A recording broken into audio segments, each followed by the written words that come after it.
So what's up? What are we talking about? Well, I want to talk about kind of your history and Counterparty. But first off, I start off with, how's the week been? What do you think about this recent meme coin stuff? Oh, gosh, man, I've been like I've been taking like years off my life right now with the Solana business. Um, I saw UFD come up on my Twitter, Unicorn Post.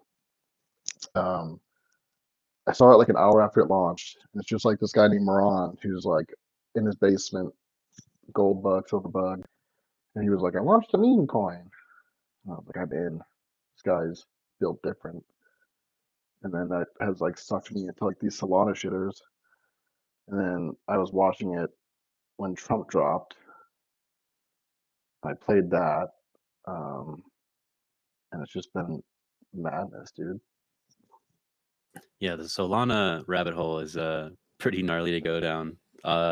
Luckily, I got Photon pretty early. That's a really cool technical way to like trade that stuff. But yeah, Solana is, I mean, it's fun though, right? Kind of reminds me of the old, I don't know if you ever messed with like Poloniex and Bittrex back in the day, but feels kind of I don't similar. know. I don't know if it's fun. I feel like it's like shooting up heroin or something like this.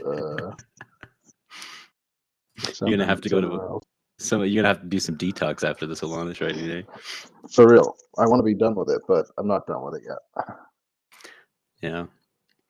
Well, I guess what I'm usually in these interviews, I go through kind of your history of XCP and stuff, but I'm also interested in how you got into just like Bitcoin and cryptocurrency at first, and how that morphed into working in Counterparty.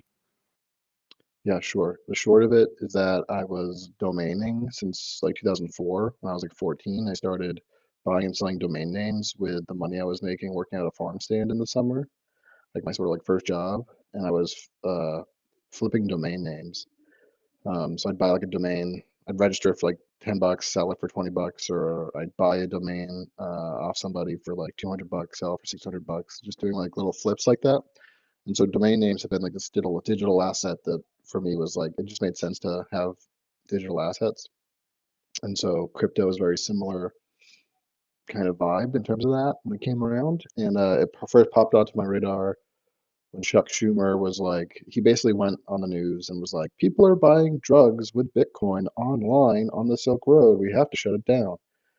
And it was like, oh, hell yeah, I can buy drugs with Bitcoin online. And so that's how I got into Bitcoin, was seeing Chuck Schumer say, we have to shut this down. Yeah, Oh man, is that not the definition of all press is good press, man? He just pretty much sold the idea to you then. That's interesting. Yeah, there was a big little interest spike at that time based on that news.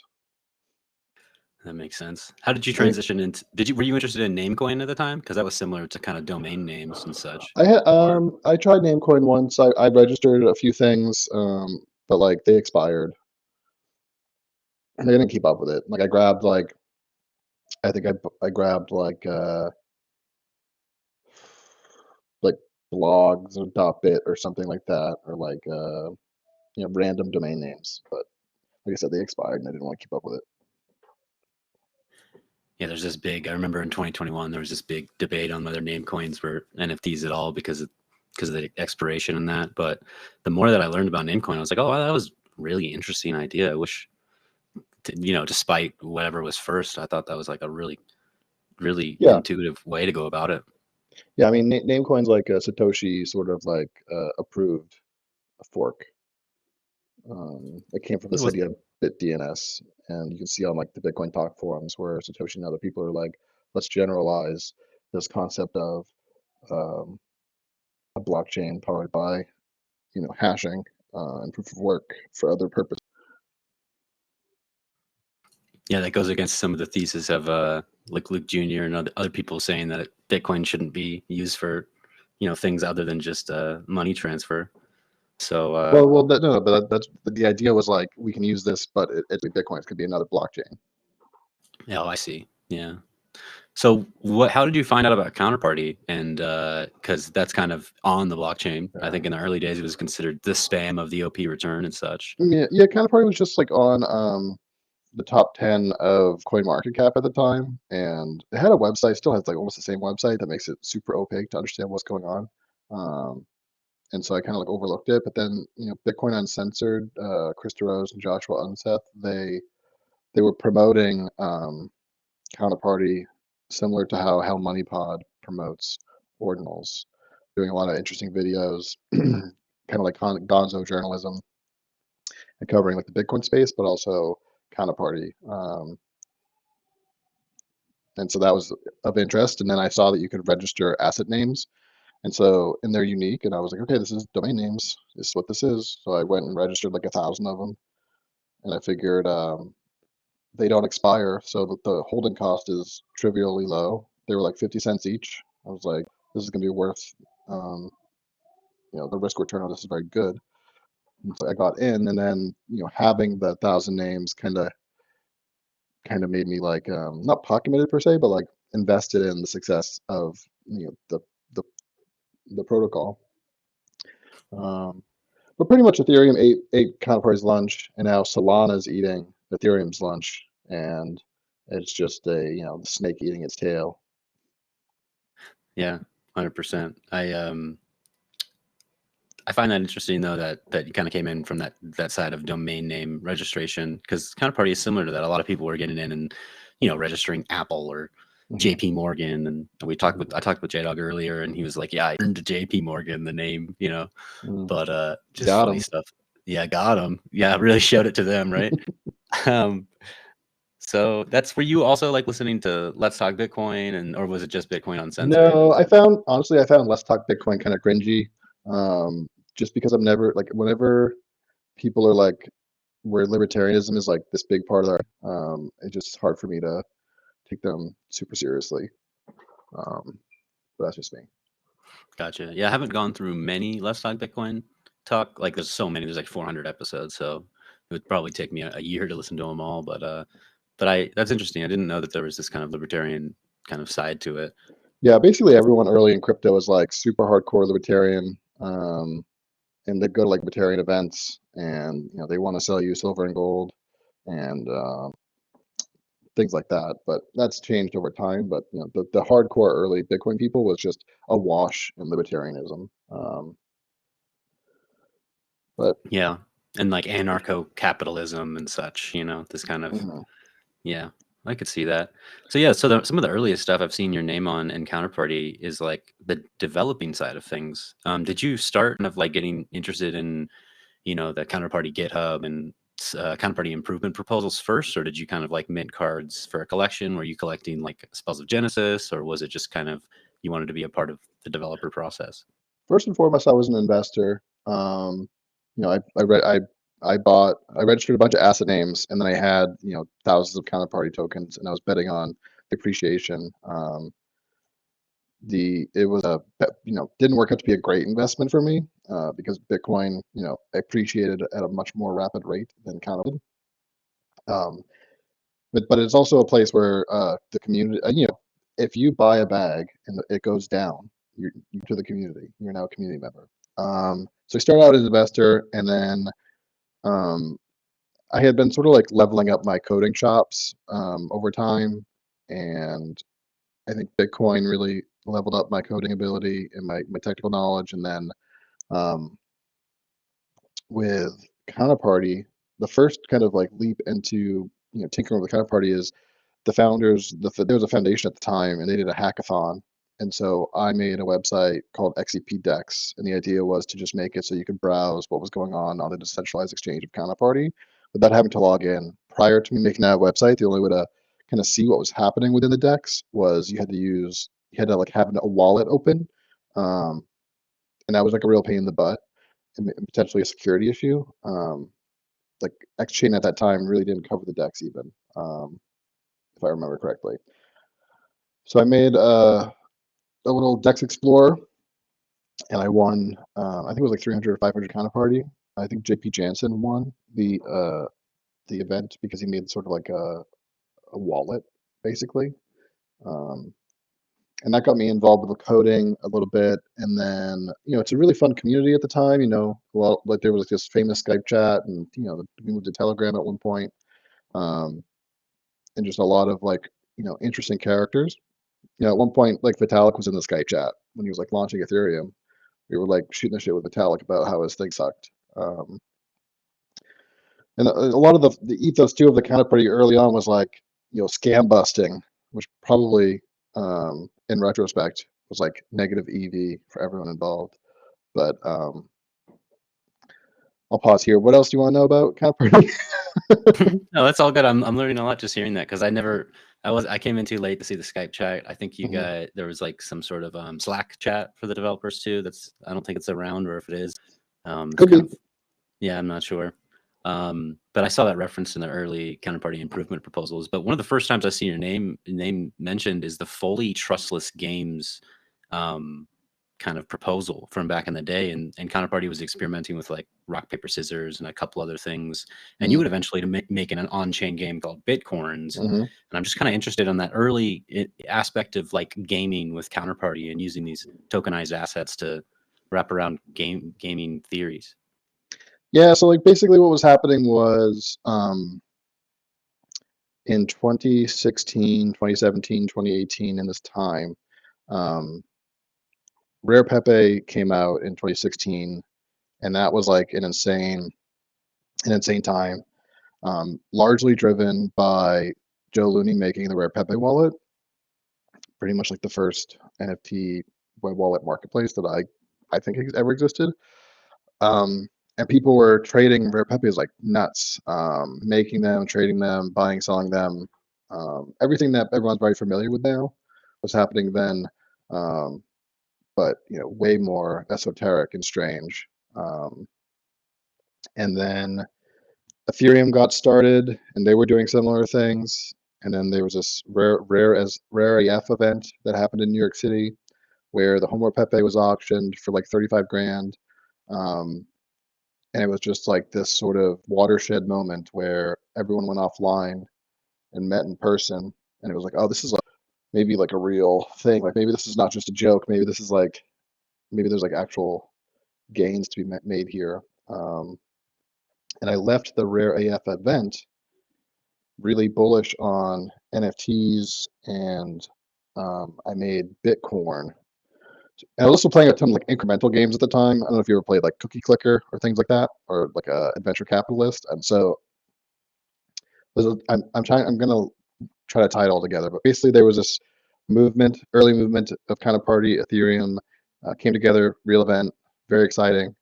Alongside that, within Counterparty itself, people were becoming extremely bearish on Counterparty and building on Bitcoin because the fees were going like sky high. Like it was starting to cost like $15, $20, $30 per transaction. And that made people like super bearish on like building on Bitcoin. And the people in charge of Counterparty at the time were having all these discussions and meetings about like, let's build Counterparty on Litecoin, or we can build it on Ethereum, or we can build it on some other chain. We'll abandon the Bitcoin version. Community members will pick it up, but we'll take the official like seal and put it on some other blockchain where we'll have lower fees. And I thought that was like such bullshit at the time and like such an idiot idea. So me and my friend Dante, like we like blew it up basically. We got our hands on their plans, and I mean rallied against it and like shouted at the top of our lungs about it. And eventually, that all stopped. But part of my like little contribution there was I made a project on Counterparty on Bitcoin called Bitcorn, really Bitcoin branded, and with at least a 4-year commitment to running it, kind of showing like trying to be like bullish on Bitcoin and Counterparty on Bitcoin, but also using parameters that could survive like a high fee environment. Like people were really super worried about fees, and I just figured like if fees are going to be high, just design your thing to survive high fees. And so to do the Bitcoin game was something like a total of like 18 transactions over 14 years. Like one transaction to like issue the asset, one transaction to do the ICO, 12 transactions to distribute the tokens, and then like one transaction to award the winner. And so I was just trying to like show off Counterparty's features, survive a high fee environment, double down on NFTs on Bitcoin. And that's what I did. And I think that proved to be like the correct, view. But again, maybe just too early. And then after that, Ethereum have ridiculous fees. All the NFT craze on Ethereum, people are paying $200, $300 per transaction, $400 per transaction. All this, the fees were not the limiting factor of a successful NFT marketplace. It's not, it's as long as people are making money, they'll suffer fees. Yeah, no, I totally agree with that. A lot to unpack there too. I mean, I remember I came into Repepe about early 2017. Fees were getting pretty high. And I remember, I remember getting, I don't know, asking Joe Looney, like, can we make this on Bitcoin Cash? So I was one of those people that were like, hey, I want small fees. But at the time as a user, I was looking at like, well, I want to buy this card that's worth $5. And why would I pay $8 to buy a card that's worth $5? But yeah, as you said, as you could see what happened in 2021, no one really cared about the fees if the cards are worth thousands, right? So well, I mean, basically, if fees go so high that your transaction becomes uneconomical, like that happens. Like no one's like nobody's promised like that their thing will become valuable and economical. And technically you still own it if that happens. And there's things you can do in terms of like off-chain trading. Like there's ways to maybe like work around it, but like there's plenty of art that's worthless. There's plenty of baseball cards that are worthless. It like value is not evenly distributed that way, and so it's just normal, economic activity to me. And usually within the NFT world, it's really people get crazy, focus on the technicals, and they lose sight of like the economics. And within blockchain world, you have to sort of have them. You have to have them both in each eye. Yeah, no, I could see that perspective for sure. I just kind of going back to this because an essential part of Bitcoins was this idea of distribution of crops, right? Yeah, To I would some of the love to people tell you that were about Bitcoin. playing. Yeah, and I noticed like even pre-Bitcoin, you did this. You had this idea of scheduled distributions. That was Because I related. That was related. yeah, So, okay, so I had done a few things, experiments on Counterparty. One of them was registering all the asset names. One of them I had done is I made a token called Gorilla, and I sent it to all the like most active Counterparty addresses with a survey link in the description, and I got like demographic data on like the 200 responses I got. So I probably did the first like spam campaign on a blockchain. oh, I didn't even know that. That's actually really interesting. And so, Gorilla. I saw a bunch of, I got insight into what people are doing, and it was like all young men, trying to make money and that are tech savvy. Like that was kind of obvious, but that was like the group. And then with Bitcoin, I was looking through my 1,000 asset name list, and I was like, I was coming off the Rare AF event, and I was like, I want to do something. Maybe I'll make a game. Maybe there's a way to make an incremental game. And I was looking at the list of assets I already owned, and I had registered the asset name Crops in like 2015. Um, and I had registered Crops because I was registering a lot of like finance related asset names, because the whole idea was like this is decentralized finance, and like Crops is like a big futures like trading thing at the COMEX in Chicago, for example. And so I was like, okay, I'll get Crops. And then the way I don't know, the way my brain works, I was like, what's an interesting Bitcoin meme? Like what is everyone what is a Bitcoin meme? And then to me, like Bitcoin is like a Bitcoin native meme, where a lot of people joke and say Bitcoin, or there was this professor Bitcoin at the time. And so I started putting it together that how about maybe this will work out perfect. I can uh, sell crops, and then the crops will yield Bitcoin, and um, like whoever has the most Bitcoin like wins. And the whole idea is to get more Bitcoin, and the Bitcoin crops follows like a halving schedule. So every year it's a little bit less Bitcoin, and so it's trying to fall. And there's 21 million Bitcoin, so it's like a fully Bitcoin related. It's full of Bitcoin memes and concepts and things like that. And so initially too, the idea was purely to make it like a who can get the most Bitcoin game. And they would just be at the end of it, whoever has the most Bitcoin wins. But at the time, Rare Pepe like stopped publishing new cards. They like closed up shop. So for whatever reason, the timing was interesting where there was a lot of demand from the people interested in playing Bitcoin crops in creating cards. And the idea was like these could be assets. So like I'm going to have a farm where my address is now a farm that holds crops. I'm earning Bitcoin. I might want like a farm hand to work on that farm, or a like a corn silo to store that corn. And so people started making things along that line.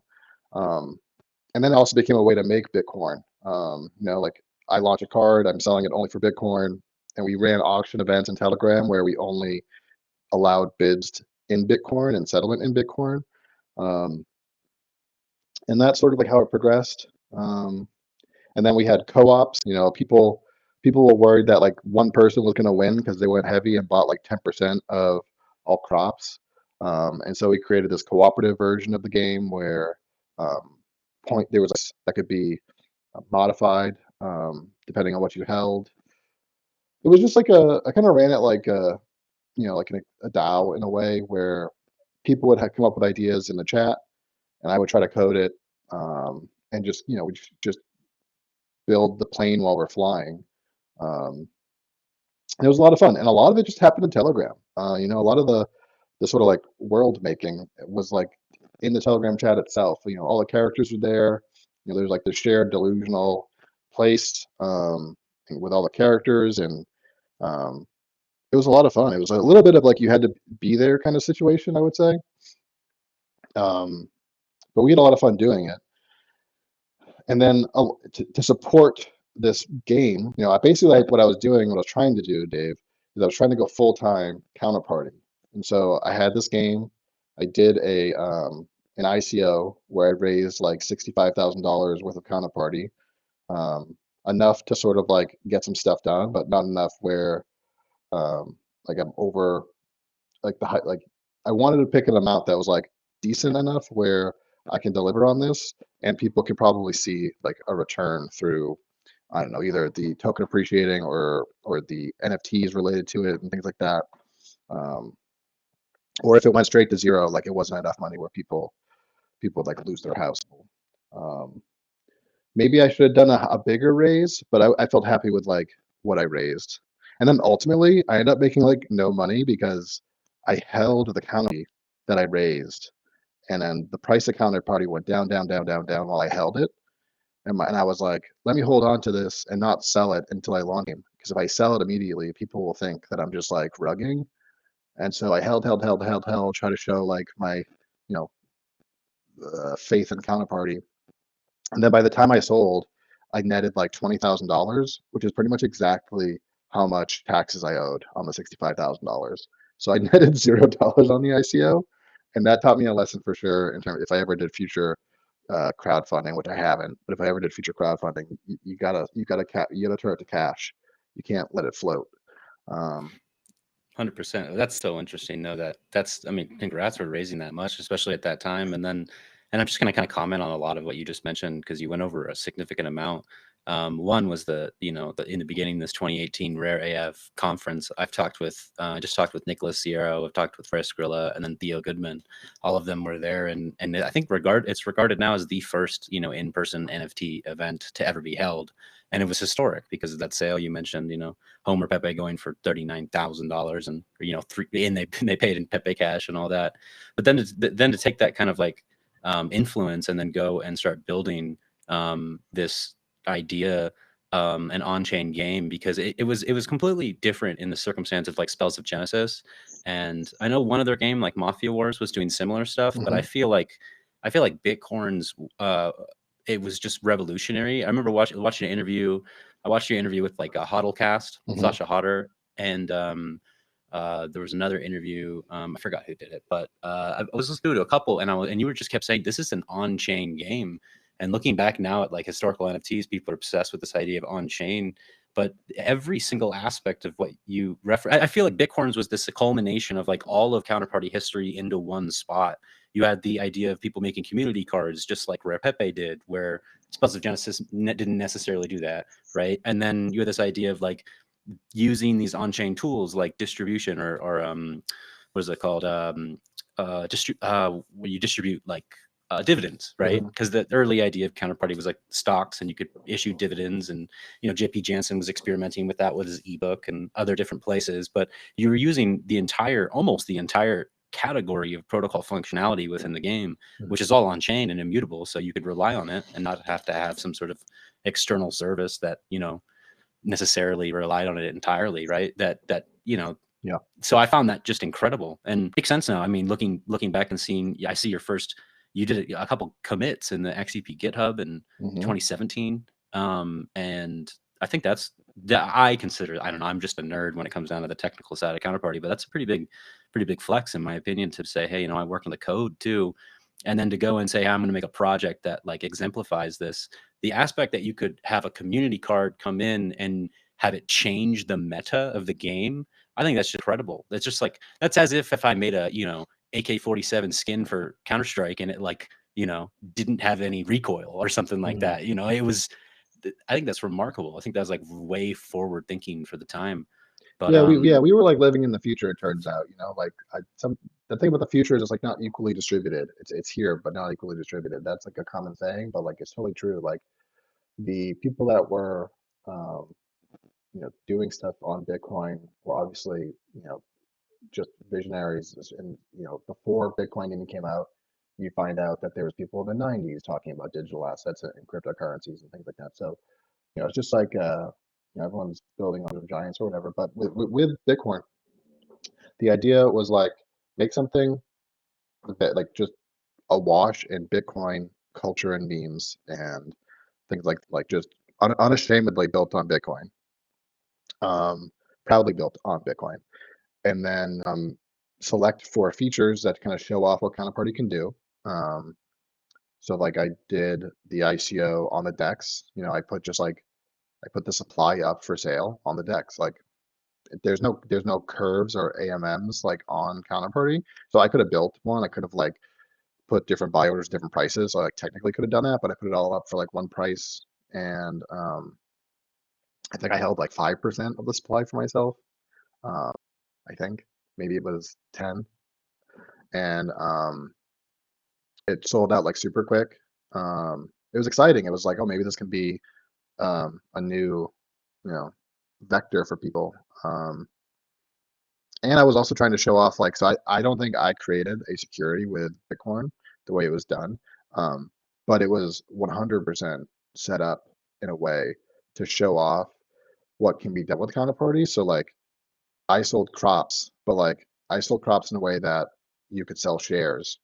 And like I distributed Bitcoin onto those crops in the way that I think you could form a company with this type of technology and have like quarterly dividends of the revenues or the profits. Those kind of companies haven't really come about. I mean, they sort of are, but like not. And more we're getting there. I think, like if you look at what Magic Eden or Jupiter's doing, like these companies that are really close to the volume and they're making revenues in crypto and they're distributing that through airdrops and then staking and stuff. That's sort of like where we've gone. But I always thought what was interesting about Counterparty, and I still think it's interesting about these types of things, is the ability to maybe make like a little like Bitcoin corporation where you distribute the shares and then you distribute the profit through dividends. I think that'd be like, I would love to be trading that type of things, but that's where like most of the laws are targeting it. Like you can't do that, but I would love to do that. Yeah, it seemed, especially talking with Adam Levine and J-Dog and a couple of these other guys, they talk about just that regulation that was so heavy and that you kind of had to do certain things to make sure that on a protocol level that you weren't breaking any laws, or you use certain protocol level stuff to make sure that you're not, messing with the US regulation or kind of other countries' regulations on things. That was such a big kind of like overarching, big brother looking at you kind of feeling, right? And again, I'm just commenting on some stuff you said earlier. Like, I think it was really smart for you to go with corn and Bitcorns, because Red Pepe was kind of politically, um, fired upon, and it was really hated. It's still hated to this day. You mentioned Pepe to the wrong person, and they're going to assume 1,000 things about you. But I think it was smart. That I remember at that time people going like, stack corn, and they meant, stack Satoshi, stack Bitcoin, and it was smart to go with Bitcoins. And I also find I didn't really realize that it was kind of like you were making a point of like, who cares about transaction fees if all this cool stuff is attributed to it, and that I can kind of plan for these transaction fees if so. And I mean, I don't know if I was a collector, like I was around during Bitcoin, but I kind of faded it, to be honest. I wish I looked into it more, because I really, looking back, was like, dang, I wish I made one. I wish I was of this.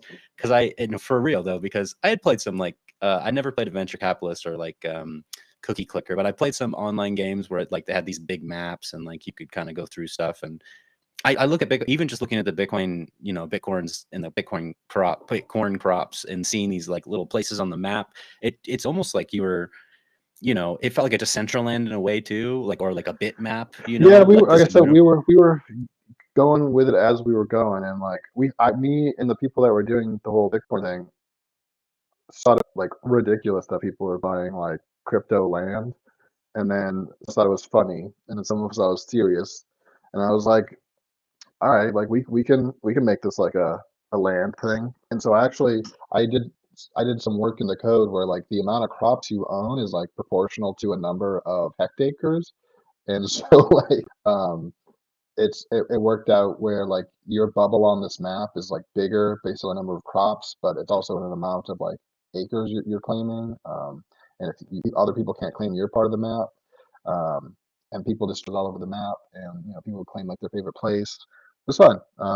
And one of the things that early excellent too was like there was this app called Takara, which came back recently when there was this NFT event in Spain for just like a temporary moment. But basically, what the Takara app lets you do is you could airdrop a token and say, this token is located at this location in Miami. And if you're within like 20 feet of it, you can claim it. But I mean, maybe you have to like fill out a question that kind of proves you're there. Um, and we were putting all sorts of Bitcoin over the map doing that, and people in San Francisco were like waking up and like rushing to get them. Um, and then somebody figured out like how to spoof their location and just like took them all off the map. And I was like, all right, well that's done with. But it was fun while it lasted.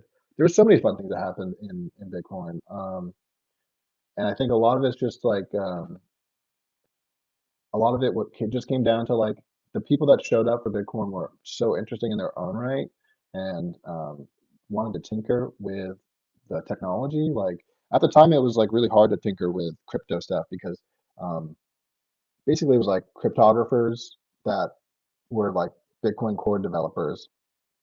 They were sort of like the people that got to mess around with crypto. And then there was people that were like copy pasting the code and like making forks and stuff, but even not technical.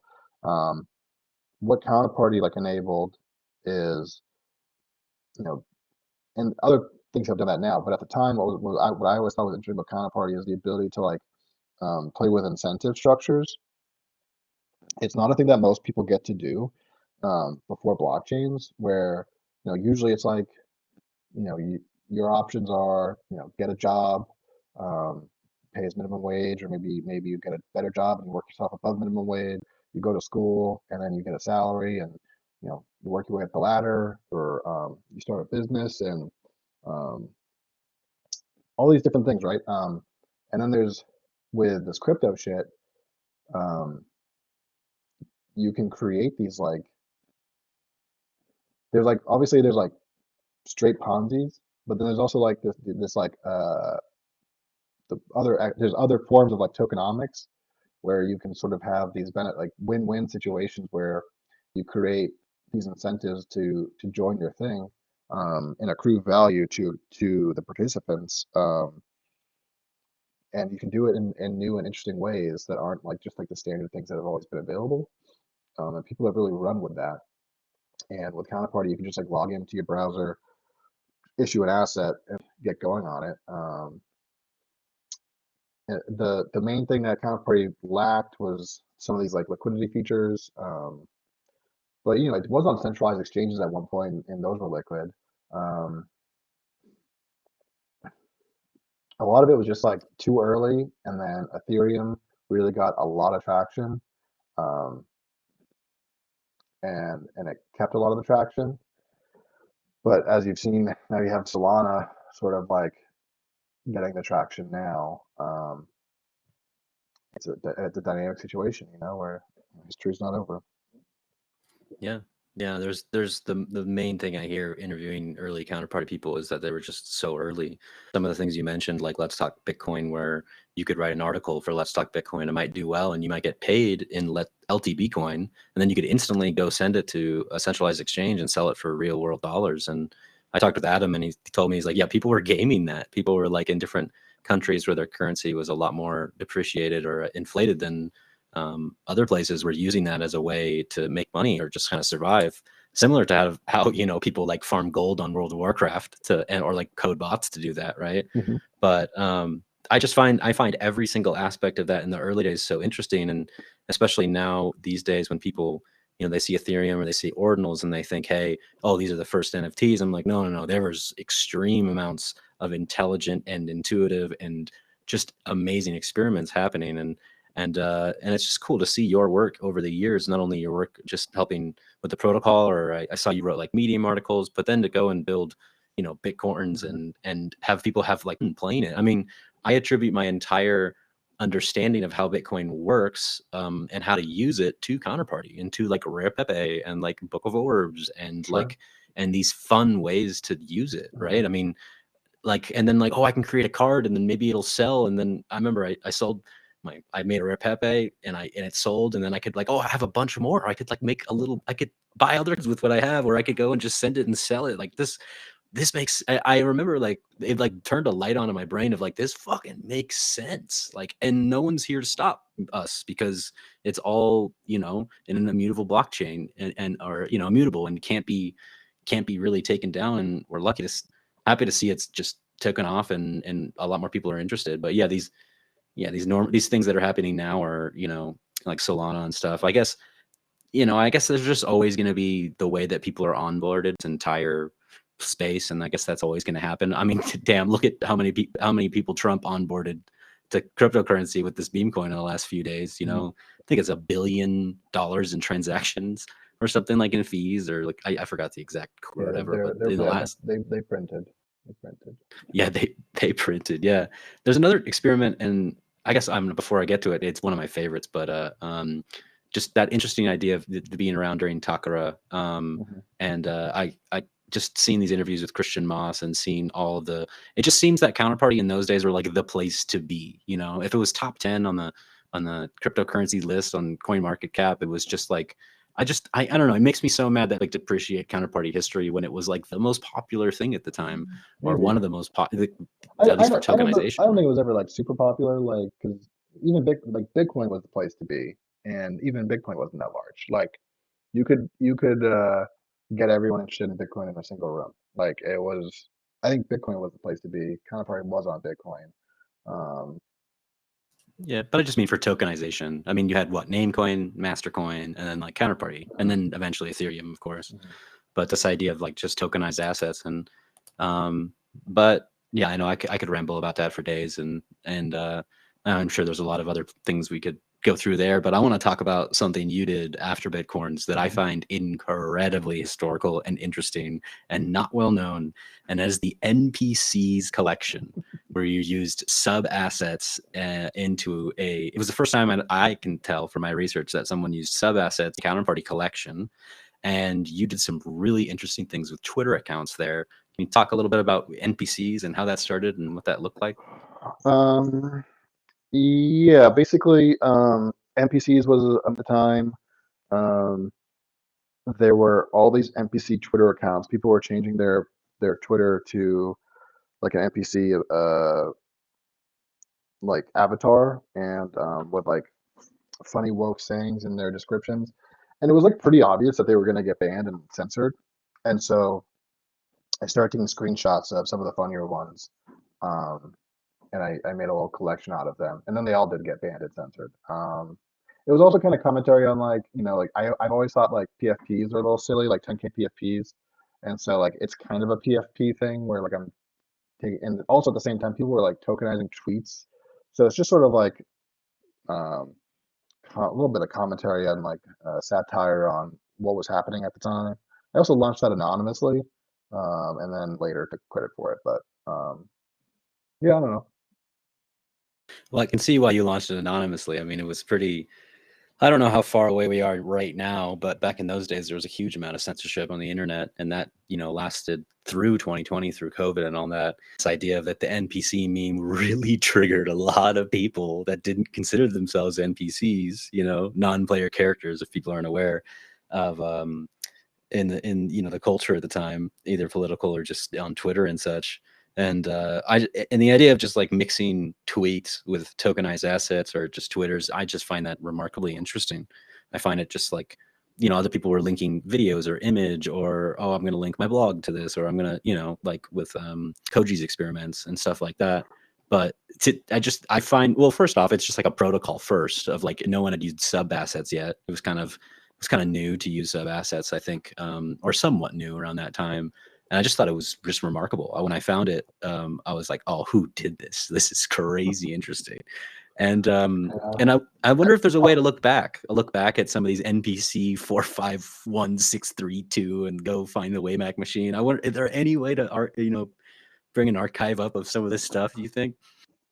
I don't know. I don't think so. I mean, that's why that's part of like, the project was like, I'm sure these are going to get deleted from the internet. Damn, so it's almost like a putting graffiti on a wall, knowing it'll get painted over the next day type thing. That's interesting. You've done a lot more in the community since then, since Bitcorns, since NPCs. You've done, and I'm just just touching on a few things that you've been a part of. But another project that I'm really interested to hear your idea for. It looks like you helped with the rare ordinal directory, and this is around the time when ordinals came out, and you guys kind of linked that using an interesting way onto counterparty assets. What was the idea behind that, and how did that work out? Um, Ordinals and inscriptions were really interesting. I launched a project called Dan Files on that really early, and then my friend my friend Bench and Goat were like, we had this concept of a rare ordinals directory. Like, let's fucking do it. And the gist of it is like, with Counterparty, it's not a protocol built to issue NFTs. It's the use case that it's found, but it wasn't designed for that. And so you just have this like field where you can enter the description of the asset, where people have put media, but it's not necessarily what it was intended for. I think it was intended for, maybe like an icon to represent your shit, whatever you're trading, but it wasn't necessarily intended to make NFTs. And people have on different ways to publish on Counterparty, and ordinals and inscriptions seem to be this interesting sort of like the media is actually stored on chain. And since we're all on Bitcoin, there's nothing preventing us from just reference the ordinal in a counterparty description, and keeping it pushing. And it was sort of like a, seeing the future, with like runes and how runes played out. Like runes is basically what the rare ordinal directory did, where it's like we're gonna take an inscription and it's gonna have more than one unit of supply. We're gonna fractionalize it.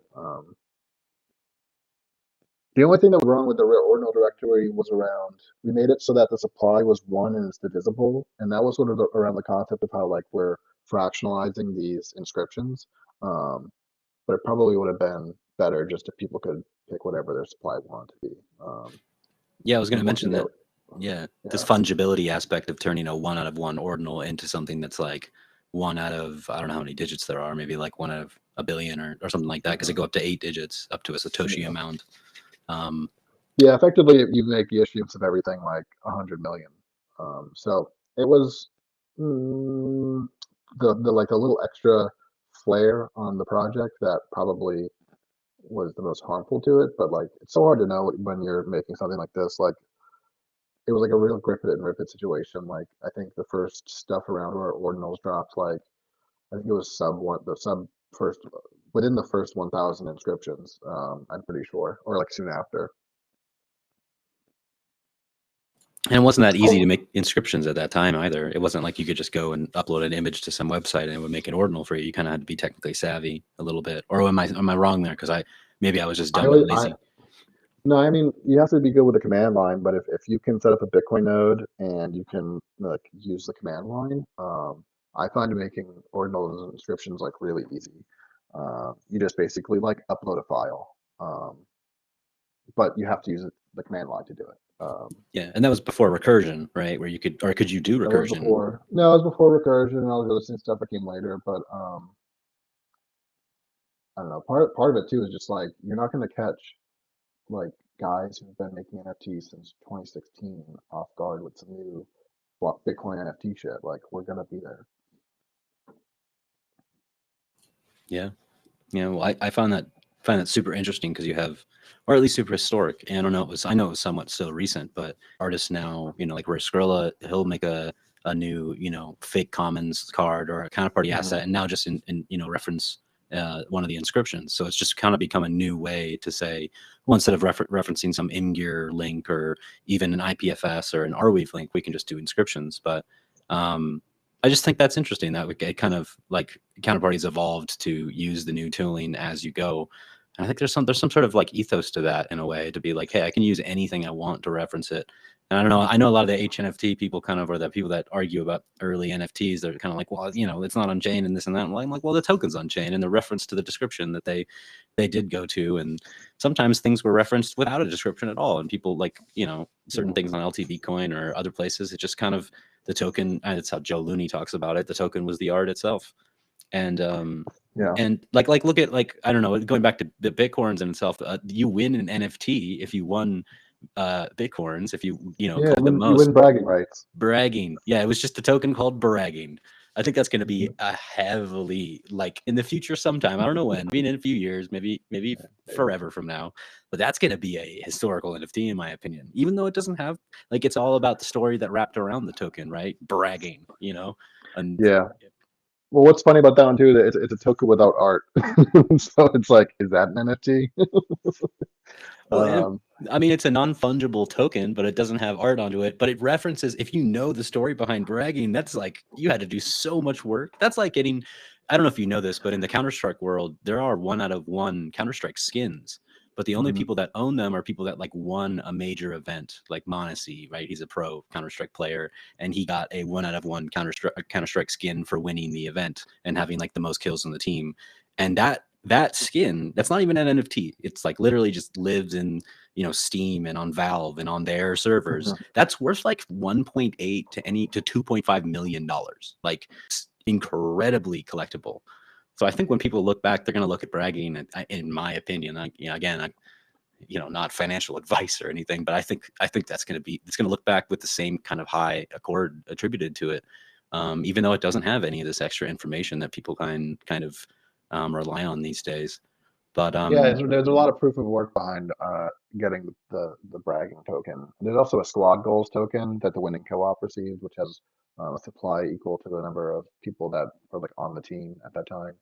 Um, one thing I'll say too about the rare ordinals directory is it's a little bit of like cross-project politics where I think Counterparty, the slip up it's made in the past has been to be adversarial with like other things like Ethereum, for example, and I don't think that has gone well. I don't think that's played out in a way that's like beneficial to the protocol. So with Rare Ordinals directory, it was like, look, like we're gonna like adopt your shit. Like this is good shit. Like we're gonna use it.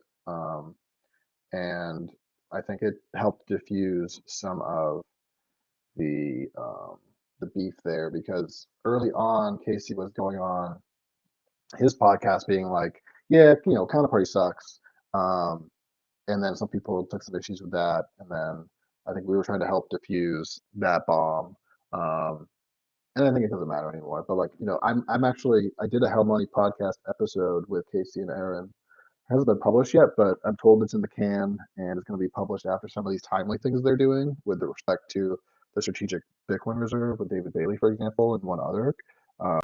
But I talked to them for like an hour and a half about NFTs on Bitcoin, including Counterparty. Ooh, I And so I haven't. think Go ahead. Yeah. so I think that was part of it as well. And I think that's the direction Counterparty is heading right now too, with like the new features in terms of, all right, we'll adopt partially signed Bitcoin transactions and UTXO based features, and just sort of like play in the same sandbox instead of trying to kick people out of the sandbox. Yeah. No, I agree with that. I think some of the Counterparty kind of the way it's kind of been at odds with Ethereum, and there's definitely like this Bitcoin maximalism happening when that happened, and there was a lot of I hear reports of that and people talking about that, and I remember being there and kind of seeing that, and me just not really caring. I was just kind of new to everything, so I didn't really care about picking one over the other. But I did recognize that Bitcoin was the most secure network, especially at that time. So it made sense to keep Counterparty on top, or at least, exemplify like, hey, we're using this, robust, strong proof of work system to publish and put stuff on chain. And yeah, I find that I don't want to get into any drama or anything, but I find it interesting how you did this entire podcast with Casey and them, you coming from Counterparty, and then that doesn't get released. And I personally just my own opinion, I felt like really pissed off that like a lot of these, ordinals that claim to be the first, like people are like, oh, Bitcoin NFTs, oh, you're into those, you mean ordinals, right? And that made me so mad. Like it also still makes me kind of pissed off, like Magic Eden, and then you see the Bitcoin tab and it's just ordinals. And it just is Yeah. like so many people just assume that must be the only fucking thing, and makes me So just, I think the podcast I did with them will come out soon. I hear you. I think what we've seen with the way the markets have developed within Cryptolandia is that there's like preconditions for like investment that people need and look for. Like people would love to, they want to be early or they want to be first. Um, and that is not like on an absolute timeline where like everyone in 2011, they were the first ones and early, right? But like it's there's relative firsts and earlies. So that's one condition of investment that people look for in this space. The other thing people look for is scarcity. Is it a market that um, the supply is restricted and can be cornered or shelved or um, held in such a way that if volume does enter, the price is expected to go up.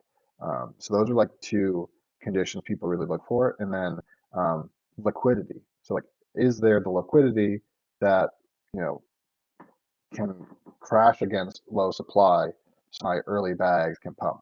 These are like the three conditions people look for, I think, in these spaces. And that's why Ordinals was such an opportunity, because it was like, this is an opportunity to be early to a narrative about Bitcoin NFTs, which are scarce. One of the first narratives was like, the first 100, the first 1,000, the first 100,000. Like these narratives come up again and again and again, clockwork, and it makes sense because people are, they have their trading strategies, what works, and like we've gotten to this point in time where that's the games people play. And then furthermore, what's different about Counterparty is like, what makes it hard for people to see is like, like let's go through like these different conditions or whatever. Like you're personally not early or first if you look at Counterparty assets for the most part. But they are in an absolute sense on a timeline early and first. So it really depends how you look at those things. And then the scarcity is there for sure. The liquidity there is liquidity. It's not the liquidity we see on Solana. It's much lower. It's not, but like liquidity is this like moving ball. Like there have been these points where within, like for example, when Emblem Vault landed, there was a huge bridge of liquidity from Ethereum to Counterparty. When Ordinals popped off, huge amount of liquidity, and but if you looked at like Ordinals inscriptions right now, they are in runes and stuff. They're not getting a huge amount of liquidity. So like it's a moving target with liquidity. But what's different about Counterparty is like people haven't like there's no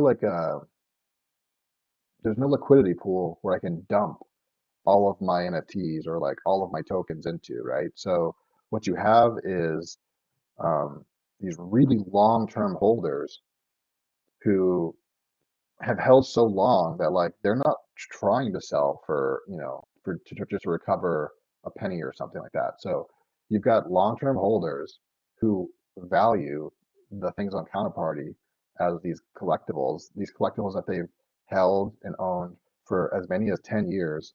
And so you're not going to get like a rock bottom price on that. And so it becomes like an interesting marketplace. There was a long time. You know what's crazy about Counterparty early on was like there was this card called the Satoshi card, and the Satoshi card for whatever reason always had a high value, even when like nobody gave a shit. Like it was always selling for like $2,000, $3,000, and that at the time was like an unthinkable amount of money to pay for an NFT. Um, and so it's like these have always been collected and collectible, and so it's not like some of these other things we've seen on the market where it's like, okay, I found this old thing that didn't succeed. Nobody cared about it. Nobody collected it. We can buy up all the supply, corner it, announce it, and then sell into the strength and promote it on our Twitter Spaces. That's the thing that played out with the historical NFT narrative, like again and again and again and again and again, which is totally fine. It's all good, but that is not a strategy that you can apply well to Counterpart because you're not going to get this crazy allocation. The only way to enter Counterpart in that way is like you got to pay up and like you have to bring money then like $0. Like the token trades right now for the XCP token trades at $10. Like it's not trading at a penny. I'm just ranting or whatever, but I think what the opportunity within Counterparty is. What's so exciting about Counterparty to me is like it is that absolute early first position. People have earlier things, but it's such vibrant early and not like um, like a whisper early. They were like a very vibrant activity, um, very interesting stories, narrative. Like there's the pop culture of it is very interesting. Um, and then so much of the supply is like locked up and in strong hands and maybe lost. So that you're not having like with something like a meme coin that's just launched on Solana, 100% of the supply is available to dump at any time. Like you try to have like strong hands and stuff, but it's like a knife fight where 100% of the supply it can be you can click a button and send it to zero. With Counterparty, that you have these like really interesting collectibles, assets, meme coins, where maybe 70%, 80% of the supply hasn't moved in years. So that creates an interesting opportunity for somebody for like these markets to potentially have good growth where like any interest and liquidity that could flow in, it's not going to just be like vaporized immediately because you can't dump into it in that way. Um, and then we're bringing on these new features and like there's new investment. I think the founders coming back and making the improvements they have been very good. I've been building against it myself. I have an Explorer I'm working on. I have a wall I'm working on. There's a lot of like motion in the ocean. I think 2025 is like a make or break it year though. Like if I think Counterparty could catch a bid this year, it depends on like when we top for and is there another 3 to 4 years of just like doldrums for crypto, or have we really entered like a new era with like a Bitcoin president that is launching shitcoins? Yeah. Yeah, no, and I'll just want to comment on a lot of because you've talked about a lot of stuff because talk about not having kind of LPs on Counterparty. The liquidity on Counterparty had to, especially in the early days, was just on this decentralized exchange with XCP and Pepe Cash, and it was kind of difficult even before dispensers and even after dispensers to kind of have a trustless way to go straight from Bitcoin or even just from USD or whatever currency you're using to go into these. But I just want to talk about what you referenced, XCP.io. Dan, you made the best Explorer. Like hands down, XCP.io is where I go now to see price history. You have everything from scarcity to sales on the DEX for XCP, sales for Pepe Cash, sales from Emblem Vault, sales from dispensers, and I would assume that you're interested in putting sales for the new atomic swaps or any data you can get for partially signed Bitcoin transactions. I just want to say a big thank you, because XCP.io, in my opinion, is the front page of like information, especially technical and data and like price data right now. And that little button on the upper right for connect wallet, I swear to God, when you get that working with a wallet that looks, that plays well and has some good UI, I think XCP.io is going to be the main center for people to go. Like if in the future, because I know you're still building, I know it's kind of still early. I know you're, interested in other people maybe helping with the wallet side of things and maybe waiting for the right time to strike. If I was to tell somebody about Counterparty, and if I told them about, I don't know, Free Wallet or Horizon or even, back in the day, Book of Orbs or whatever, I think nowadays XCP.io could be this main central hub for the same way that you might take someone to Magic Eden. And Yeah, it's kind of things for you to say. Appreciate that. That's the idea. Is like, let's make some Magic Eden, and works like Magic Eden and makes visible the trading volume. I'm using a lot of the Counterparty new APIs they built. I've got tools to try to pull in trade history. It's a pretty complicated site to be running as one guy, so like, parts will fall apart on me, and I gotta like circle back. But yeah, no, I think I'm trying to re-win 2018, because like in 2018 I was like, let's go full-time Counterparty, and I launched a project. I started developing. I had a lot of improvement ideas. What I was pushing for in 2018 was like, let's enable three-letter assets so you can get like a new spark of interest in people that wanted to like speculate and use three-letter asset names. I got an incredible amount of pushback on that. I was trying to get scheduled dividends in play. That was part of making Bitcoin trustless, but also the idea of a scheduled dividend was around yield. So like now yield farming is like a thing, and people like do that on blockchain, and it's popular. But you could imagine an asset on Counterparty where you can see on chain that this asset is going to receive these dividends over time of this other asset. And you can trust that that's going to happen because it's like it's part of the code. And then you could now trade the trading of those assets becomes more dynamic and interesting. You might have like a future versus present value like calculation you can do. And that was also like kind of like poo-pooed a lot. I was pushing for decentralized asset sales. So the idea there is that like if you own an asset name, you could list it for like 10 XCP and then say, oh, I'll buy it. And so they send you 10 XCP, and now you own that asset. That's a way to get good asset names that have been registered, like to become available for new projects to use, and also just to have like the speculative value of the assets go up as well. That was something that was heavily fought against. So I had ideas at the time and my own time and my own project, and I made a big push.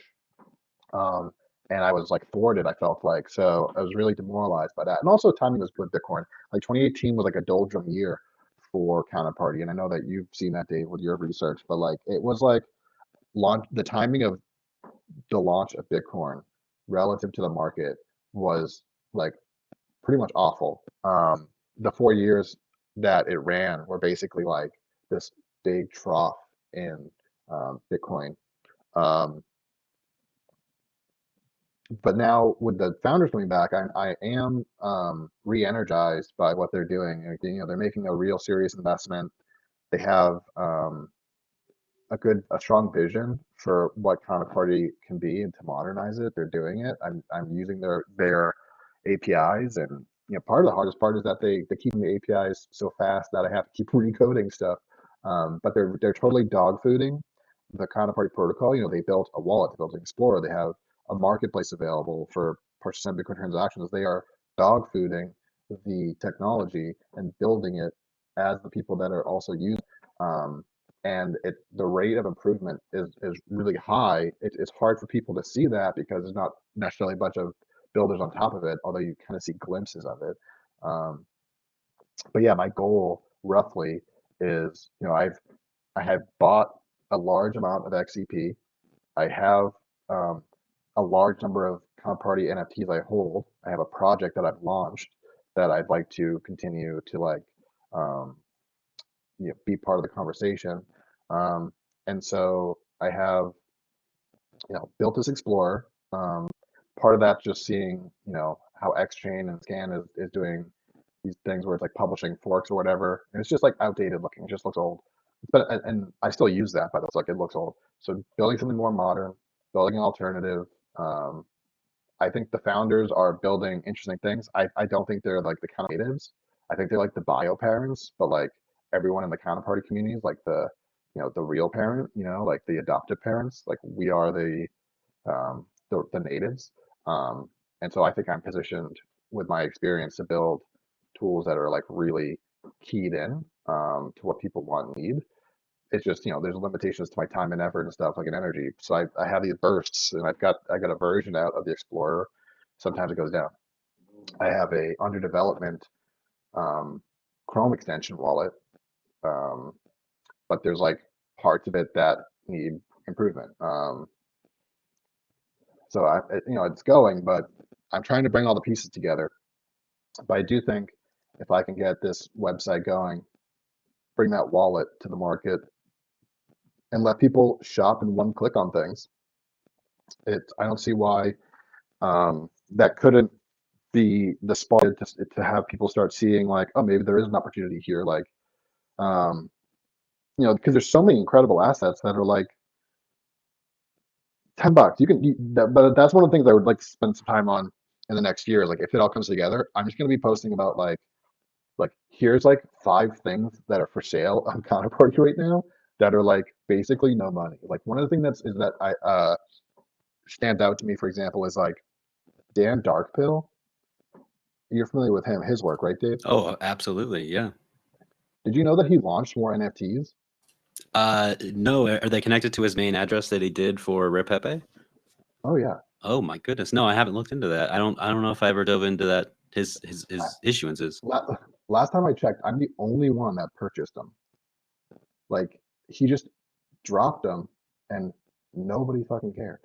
Well, nobody knew. Yeah, that's I didn't know that. Now I'm gonna do a little sleuthing maybe a little later today and check them out. So like if you look up,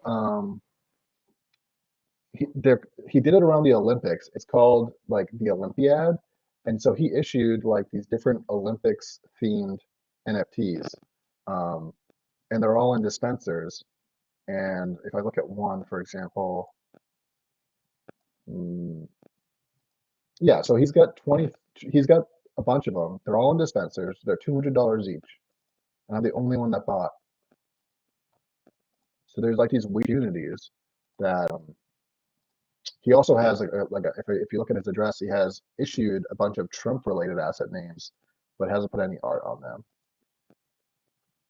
Yeah, he's somewhat of a legend. He comes in and out of Twitter, and people really kind of look to him sometimes. And he was quite a troll. We get mad at certain things, and I just I find that interesting. I think if XCP.io in that circumstance in the future where the wallet's good and people are one click buying this stuff, there was something I saw you included kind of these early just kind of meme coins or large issuance coins. You have some of the Repepes are 8 billion supply or this and that, which is kind of not.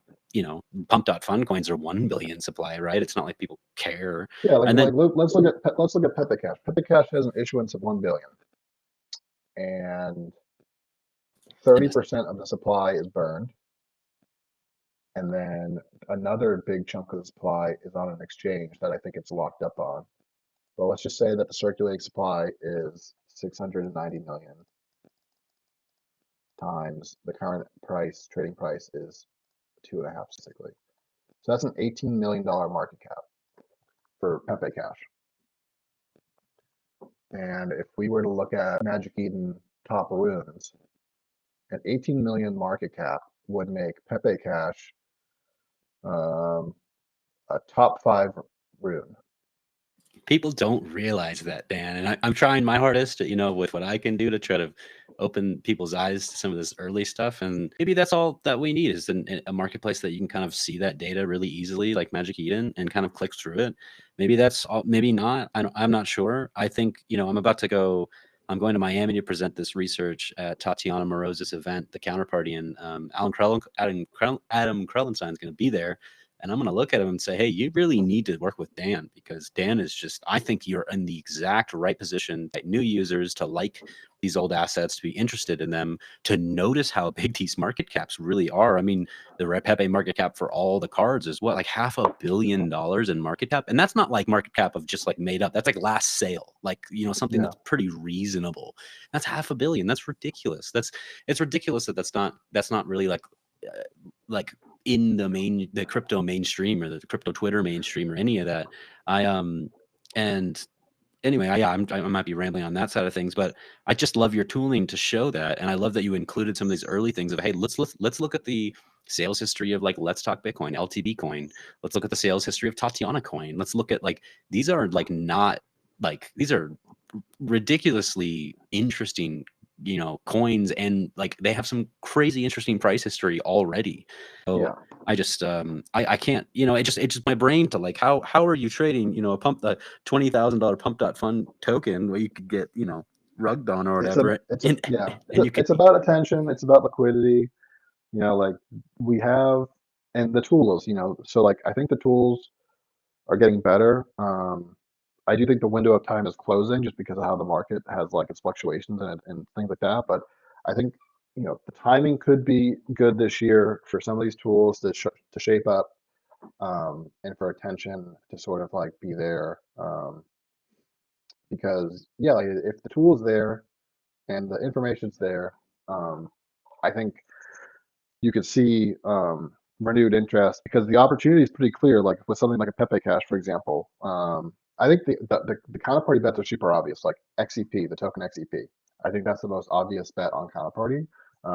That has a market cap of, let's call it 26 million. But then you take into consideration that like some huge chunk of the supply is locked up on these exchanges that are like, you know, user funds that are basically probably bankruptcy court. Maybe those become available in the future or something like that. But in those funds that are locked up on those old exchanges, that was like the available for sale supply.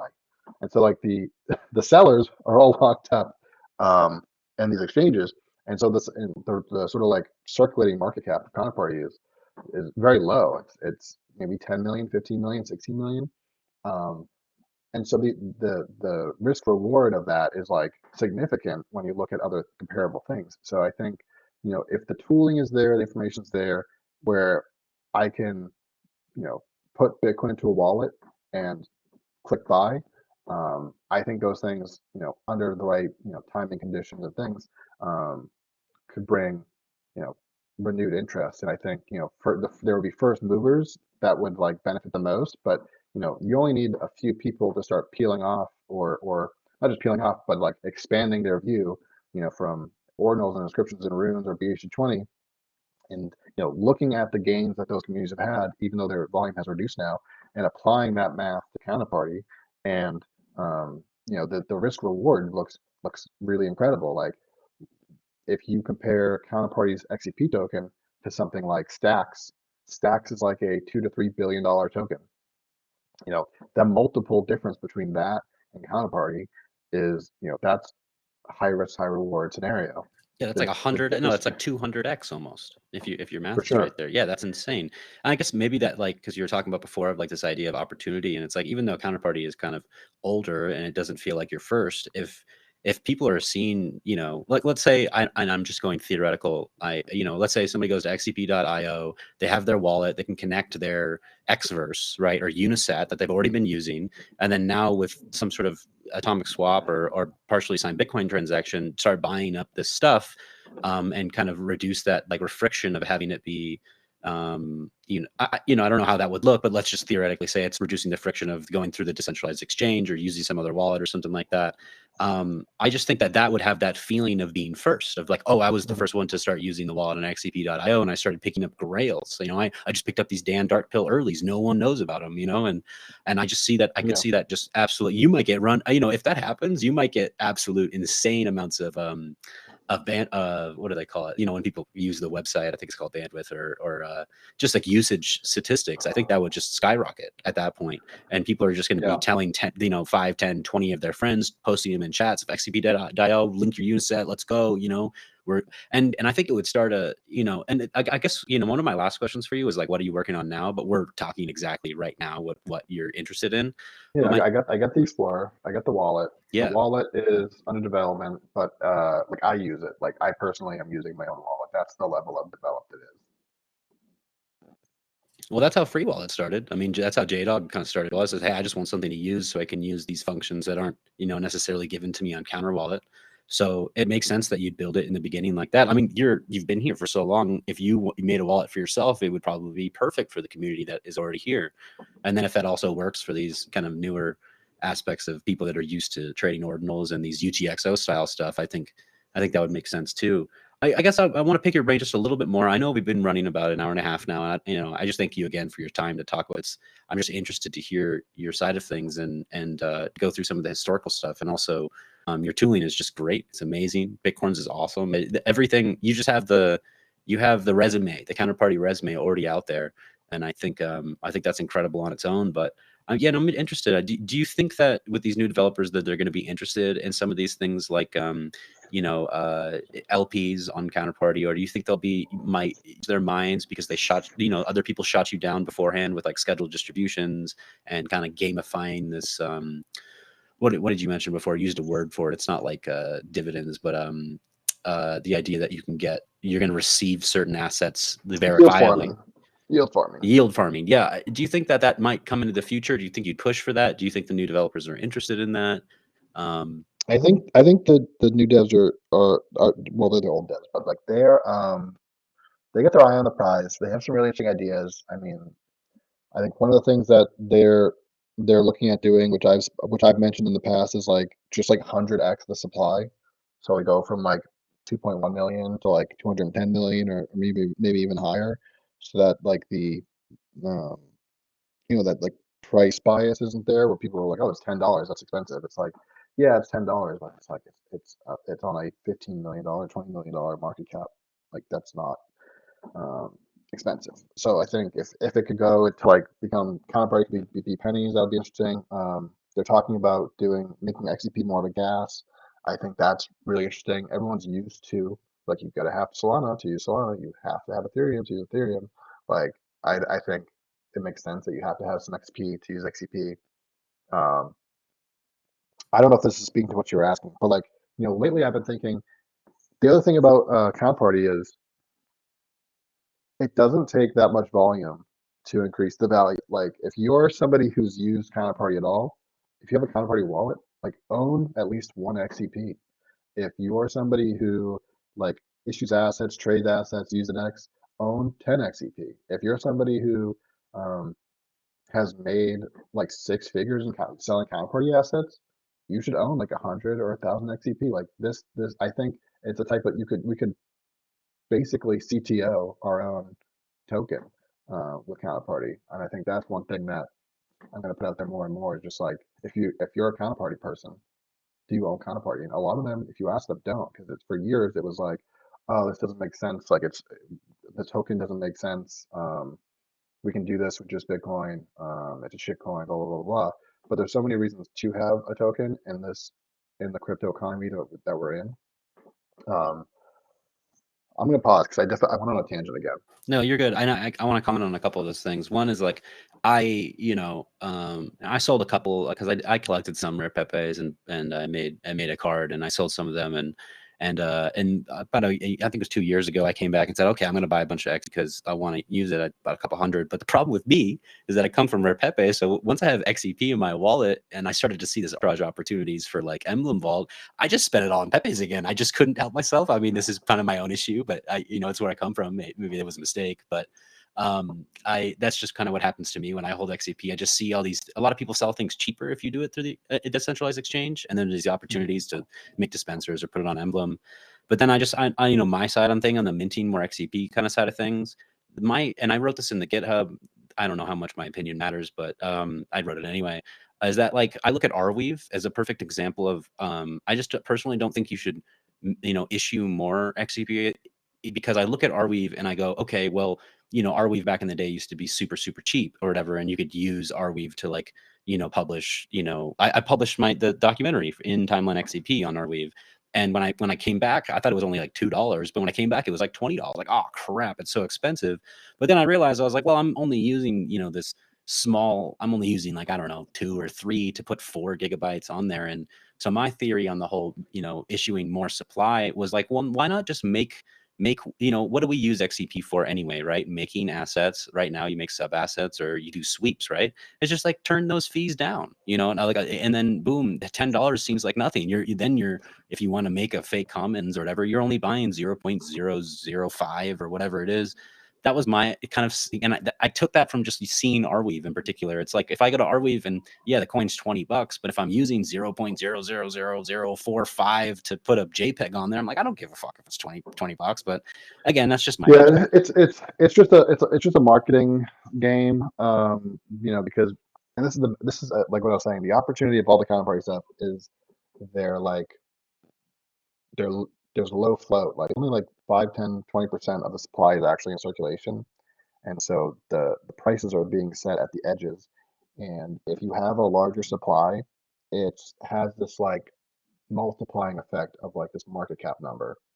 So, you can have these small motions on the price multiplied by, instead of by 2 million units, you multiply that by 200 million units or 2 billion units. And the effect of that price action is reflected in its effect on market cap is much more significant. And people just look at market cap so hard in price that it's just a simple thing that can be done. To Yeah. basically stock. So in your perspective, sorry to cut you off. I'm just I want to talk, I guess discuss this. So in your perspective, let's say I own 1 XCP and then they increase the supply by 100. Would I now own quote unquote 100 XCP? And would it be distributed to everyone? It's not like this, like, oh, we're going to mint it and then make it on sale. Okay. Well, I can understand that a little bit more. Have you ever heard of a stock split? Yeah, I can see that. Yeah, like stock's slow because the price is too high or whatever. So I could maybe I misunderstood kind of the way maybe it wasn't clear. Maybe I didn't read because I'm dumb. You would own the same relative amount, the same proportion of the total supply. Well, then what would happen to price history then? Let's say someone bought a Pepe for 1,000 XCP. Would that now 10 million XCP or whatever or something like that? There's ways to figure it out, but yeah, it would have an impact on that. But there's not so many people reporting price history that you're impacting a very small number of developers by doing something like that. I see. Okay, well then I'll leave it there. Maybe I'm not as technically apt to be in the discussion, and I don't know, but you're fine. You're fine. I just think there's interesting things. There's so many interesting that can be happening. They're all happening slowly, but the progress is there. It's not a stagnant project. It's a fully developed project. Like the action's there, the comments there, the tooling is getting better. And I'd love to be in a position where it's like, here's my Explorer, here's my wallet, and then just be like camping. Like I would love to just be pointing out opportunities, like I've been kind of like mentioned to you, and then I have like an interesting way to fund it that I'm working on that I can't like announce or talk about yet, but there's there's an opportunities to fund this thing. There's 2 opportunities to fund this thing. One of them is related to, there's basically what's made Ordinals work and inscriptions work is the infrastructure providers are getting Bitcoin. So that's one way that I'm interested in funding this is with making Bitcoin fees. And then the other way is I have a fat bag of Counterparty. I own like 20,000 XCP, which is like 1% of the supply. So like I have like I'm aligned with the success of Counterparty through that, where if there is a new round of interest in Counterparty, I'm like positioned to see benefit that way, which I think is an interesting, like, I think this is the thing that's been kind of broken in Counterparty is that the only thing that really works in Counterparty for developers to get paid is to buy a bag of Counterparty and improve it. Yeah. But a lot of the community members for a long time and have done all these things to I don't know, to be cool, to be punk, to be cypherpunk, to be Bitcoiners, to be maxis, avoided and found ways to route around this token. And that part of that's an issue with how Counterparty's tokenomics were designed in the first place. I think they were kind of like too shy, too gun shy, too naive. But that's how every successful cryptocurrency like ecosystem is driven. Is developers have bags that grow with the success of the thing, and that keeps everyone aligned and keeps everything popping. And I think that's why I'm interested in like some of these things that developers have been talking about. XCP is more of a gas, but I think that kind of was another thing that has hampered Counterparty over time, where people have been like, how do we get around using XCP? And it's like, oh, it's so hard. It's like every single thing out there, it's like you need to use a token to use it. Yeah, no, I agree with that. And well, first off, just a reference, in the future, you have XCP.io, you have this wallet. If you're taking fees for using XCP.io, especially if they're small or reasonable, $1 a year, big of a deal, I'm fine with that personally. I think that's totally fine. Like, I don't care if I sell something on OpenSea and the OpenSea is like, hey, we're taking 2% or whatever. I'm like, okay, well, I used your service. That's fine. I get that. And then on the other side of things, if the wallet kind of just says, hey, I need, this, like just the way MetaMask uses Ethereum of like, hey, we're going to use this much Ethereum to do this function of creating this or sending this or swapping this, then I'm fine. Everyone seems to be fine with that. In my opinion, it's definitely just kind of how you roll it out, how you market it, how you kind of show the community. There's definitely a big question of how will you do this, but if you were just doing that as a wallet provider, there's nothing. If you're providing me this greatness of this central place that I can go and use the on-chain functionality and then go look it up later, I'm fine with that personally. And I just can't stress enough, Dan, how important I think XCP.io is. It's the cleanest one, man. It looks so good. It's exactly what I want. Everything's there that I need. And if I could just connect my wallet and start doing stuff there, man, I'd only use that. I just would. Yeah, I can see all the issues with it because I built it. So like there's still things that aren't like fully where I want them, and I find myself using token scan like still. But like I'm working on it. And when it comes to the thing with fees, versus donations, that I think patience has been the framework for a lot of funding for Counterparty.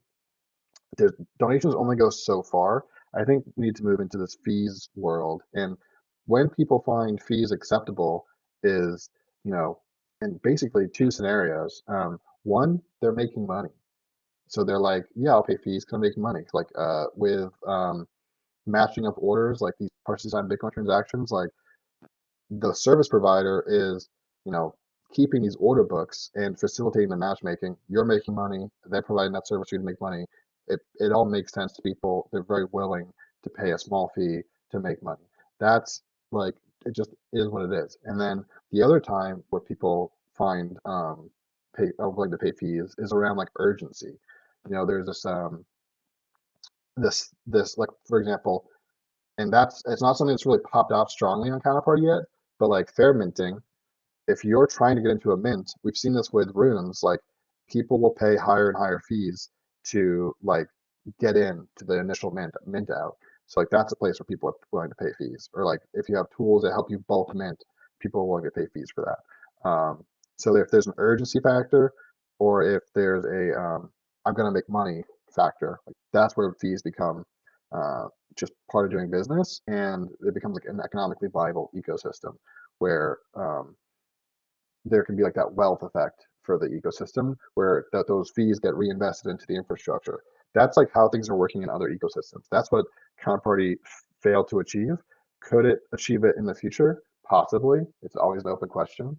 And if it can't, like I think it was worth trying, and it continues to be worth trying. It's been, for Counterparty, for better or for worse, like kept me in Bitcoin longer than I would have otherwise been. And being in Bitcoin for as long as a lot of the community members have been, it's been, I think, a net benefit to them and their net worths, just like staying close to these types of things. I agree with that.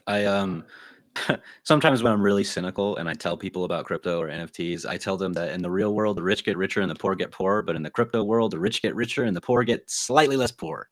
And I think that's enough. I see that. I always come back to the Counterparty community. I know Kane Mayfield, he calls it Albany compared to compared to New York City, Manhattan. And I think that's like pretty, you might hang out in Manhattan for a while, but you might get overwhelmed. So you come back to Albany to go to your favorite cafe and with your favorite barista and talk about, oh, the old history of your family and this and that. I think Counterparty is definitely that.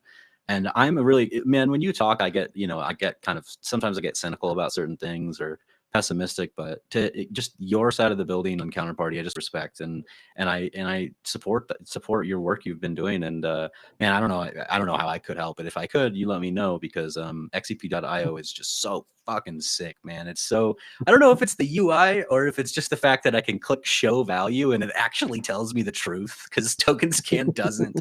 You and I both know that, and it never really has. I mean, sometimes it's slightly accurate, but it's only tracking a small amount of the dispensers that maybe only got dispensed 3 years ago, and Yeah, well, figuring out the dollar value of stuff is the hardest part of all this, but it's also the data that people want to see the most. Like, so I spent some time on it. I think it could be better.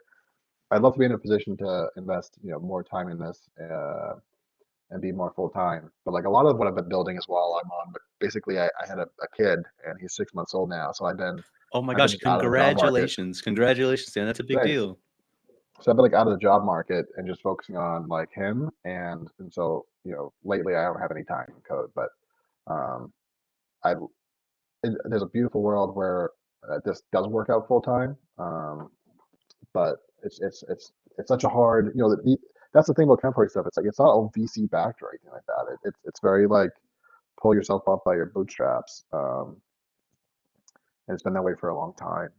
Even like what the founders are doing, like I think there's maybe like one VC in their like I think a lot of it's like friends and family that have like bootstrapped Unspendable Labs, and maybe they'll do fundraising in the future, but like it's just classic like pull ourselves up by our bootstraps, small investments, a lot of sweat equity.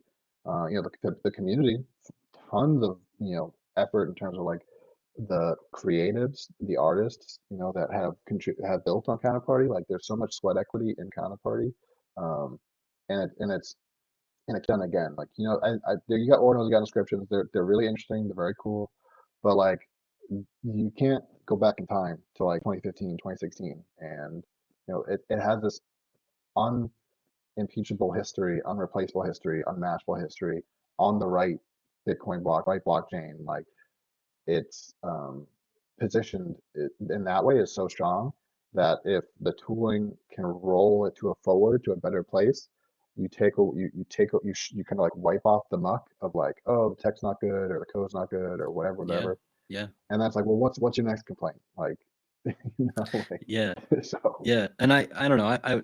I think your thoughts on us users and us people that are like, and I say us, I feel like I barely contributed to compared to other people, but you're right. Maybe I should own some more XCP, and I've definitely noticed.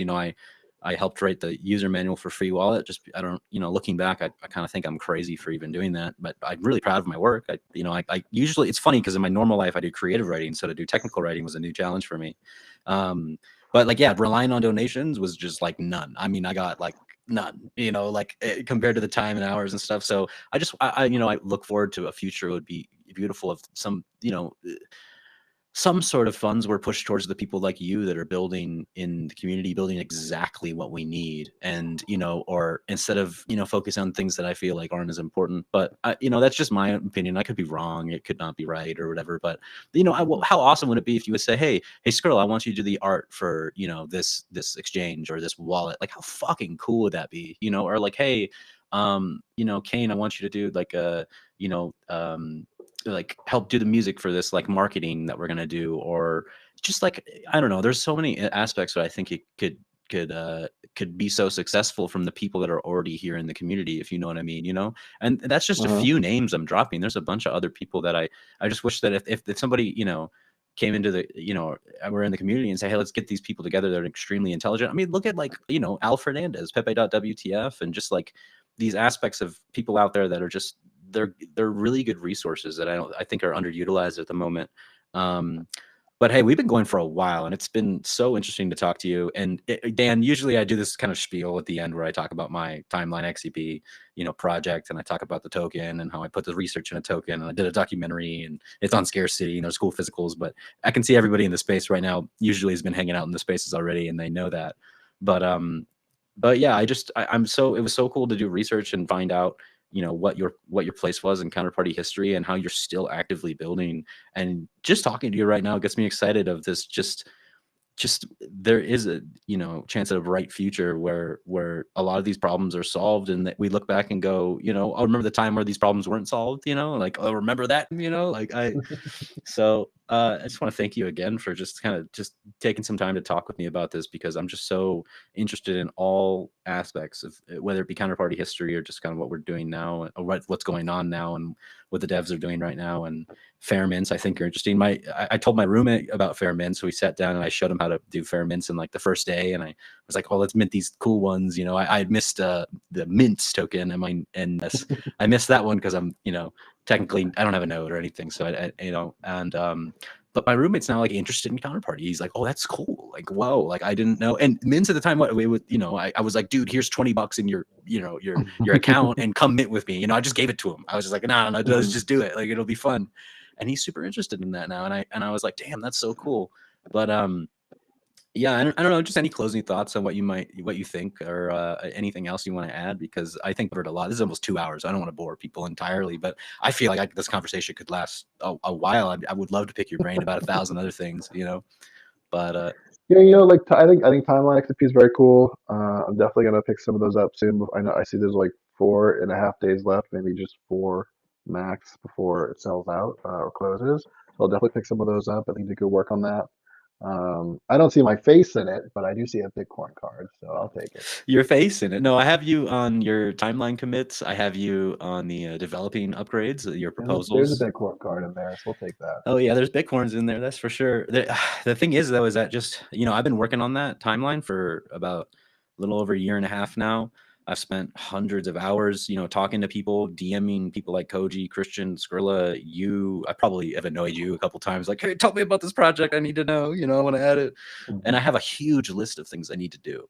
Just massive. I mean, it's just there's always more for me to add to it and, spruce it up. But it just came to a time period where I was like, hey, I want to experiment and tokenize something. I felt like it would be, I don't think anyone other than Folding Coin has really tokenized a research project. And no one in my research has tokenized like a kind of serious documentary and then, put it on the token.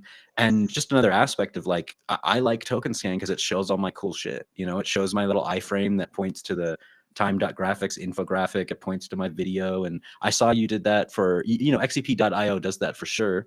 And I saw you did that with fake, with Dust, right, for Kane's project. And I applaud you for that, for like getting where the community comes from of like, hey, I want to show all my cool stuff I put in the token. So I just thank you for that too. I think that's just awesome. And it's so fun. And you can just tell that you understand where the Counterparty people come from. And when you set up a shop in Albany, you didn't make it for the Manhattan crowd, I guess is the symbolic way of saying it. But yeah, man, I just thank you so much for this talk, and I'm excited to see where you're at in the future. And xcp.io is so sick, man. It's so dope, man. Like, you don't understand how I'm excited about it, man. And yeah, I want to make it better and better. It's I want to make sure it doesn't crash if there is a lot of like load on it, but it's getting closer. I mean, I take like 3 steps forward and then take a nap. So it's like I think things in my life move that way. But I think Counterparty is it's the there's so much room, for growth, for new projects, for upward momentum. Like how much more down can Counterparty go? So I think it's all up. I think there's a lot of interesting momentum. I think it takes time to gain momentum, but it is gaining it. I'm reinvigorated by Counterparty. That it's not going to be competitive with like Solana, for example, or Ethereum. I think it might not even be competitive with Ordinals or inscriptions or runes. But I think it can definitely it stands on its own and its unique history that and nobody can match. So all about it. Still interested in it. And hopefully I have more to share soon. I might actually last minute book a flight to this Miami event. oh, please We'll see. do, because it was so cool to meet you. And I met you briefly in the NYC I know. NFT. I know. We had out. I felt bad about that. Yeah, and I was like, "Hi, bye." I'm gonna look like, you saw me. I had this really long hair, this scraggly little beard. I had lived inside my lived inside watching charts for a year straight, and I was doing a lot of that research. So I hope you do come. That would be really fun because, Adam Krellenstein's going to be there, Tatiana, there's some really interesting speakers too coming at the Counterparty event. I'll just post it up top, why not? I'm really interested. The guy who coded or made the Alex Jones video game is going to be there, and that video game is so funny to me. I think it's hilarious. So I just like I don't know if you've seen any footage of it, but a lot of cool people are going to be there. And you should, if you can, if you get a babysitter, it's like, you got a lot on your hands with the, having a son in your life now. So that's a big deal. And congratulations again for that. That's that's much more important than all of this, right? So yeah, well, pleasure talking to you about it. Hopefully I see you soon. If not, we can talk again soon, hopefully. And then are you gonna do anything with all these recordings, all these spaces? Like maybe there's a way to chop up and combine them. So I come from like a video editing background, and my plan is to make a little YouTube channel and chop these up similar to how Zero G did it, but I'm going to be a little bit more visual on it. I helped Zero G out with some of his shorts. We tested that for a little while, but I think I've been on that side of things. I've made content for like gamers and stuff, and I kind of know that side of shorts and stuff. So I'm definitely gonna. That sounds awesome. Yeah, I'm definitely gonna use this content for sure, and I've already downloaded about half of them. The way Twitter works, you have to kind of wait for a while to kind of go in and download all the data. But absolutely, this content is just gold for me and worthwhile. And I've learned. I'm gonna have to go back, and since I learned new stuff, I'm gonna have to go back and add all this stuff to the timeline. But yeah, buying a TIMELINEXCP is just like it's kind of I wanted to give some sort of utility back, but then also use it as some sort of fundraising, and the amount bought so far pays for my trip to Miami, and which is fucking crazy incredible that I could raise enough money to just like go speak about it. So I think that's an accomplishment in itself. I hope for more, but that alone is just it was one of my main goals to just like raise enough money to do that. And because I couldn't, I never really made it big in crypto, and because I never really had much to invest in it. But this alone, to just be able to give someone utility and give some of my work, and then have that propel me into speaking about it is just so sick. And any sales will go to the future research and that whole YouTube side of things, and it just takes a lot of hours in editing and like you said, I'll take 3 steps forward and then I'll take a nap, and then I'll play 8 hours of Counter-Strike, instead, because I'm like, I did my work today. So but anyway, we'll leave it at that. It's been great talking with you, and nice talking with you too. Yeah, you as well, and thanks for letting me pick your brain, all this historical stuff and the recent Counterparty stuff. But shout out Dio and I don't know how to pronounce that name, but Zetin, people that have been here listening. HNFT Pepe was in here earlier, and got a cool little, a lot of people really interested in the work you're doing and this entire space we call Counterparty. So, all right, I'll finally end it here. Dan, thank you. Cheers. Have a good rest of your week. All right, bye, Dave. Thanks. Bye-bye.